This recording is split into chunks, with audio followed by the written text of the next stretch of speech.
Ngushimiye cyane kandi nguha ikaze hano ku murongo wacu wa YouTube channel Urubibi TV, ariko tukubwira ngo karibu cyane mu kiganiro cyacu twaguteguriye uyu munsi. Twaguteguriye iki?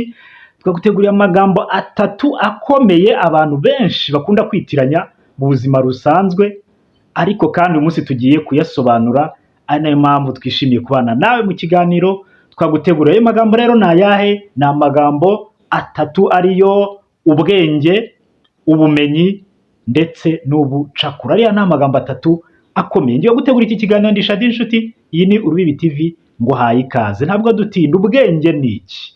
Ubwenge ni uburyo umuntu atekereza, akora, avuga, ashyira mu bikorwa, ashishoza, asesengura, ibyo byose akabikora biherekejwe n'icyo twita umutima nama, ari wo umuyobora, ari nawe uherekeza ibyo bikorwa byose tumaze kuvuga haruguru. Icyo nicyo twita ubwenge. Ubumenyi rero bwo ni iki? Ubumenyi ni ibintu umuntu yize, yatojwe, yigishijwe, akabishyira mu bikorwa. Hakaba n'ubwo ubwo bumenyi buba buherekejwe cyangwa bufitiye impamyabumenyi nyine, cyangwa seritifika, cyangwa se urupapuro rutangwa n'urwego rubifitiye ububasha. Icyo nicyo bita ubumenyi.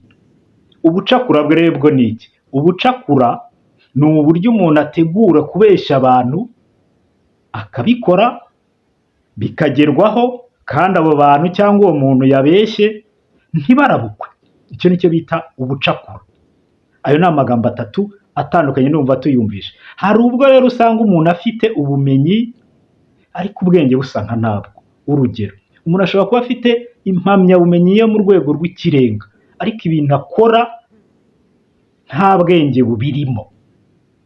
Ugasanga nta bwiyubahe bubirimo, nta kwihesha agaciro bibirimo, nta murongo ubirimo, mbese sosiyete irabifata nk'ibintu biciriritse byo ku rwego rwo hasi. Nyamara yari afite impamyabumenyi yo ku rwego rwo hejuru. Afite ubumenyi ariko ubwenge ntabwo. Hari n'ubwo umuntu aba afite ubwenge bw'umwimerere Imana yamuhaye nk'uko twabisobanuye, ariko ataragize amahirwe yo kugira ubumenyi, kuko twasobanuye ko ubumenyi ni ikintu uba waragize amahirwe yo kwiga, ukamenya, ukagihererwa n'ikirango cyangwa n'ikintu cyemeza ko ubumenyi ubufite.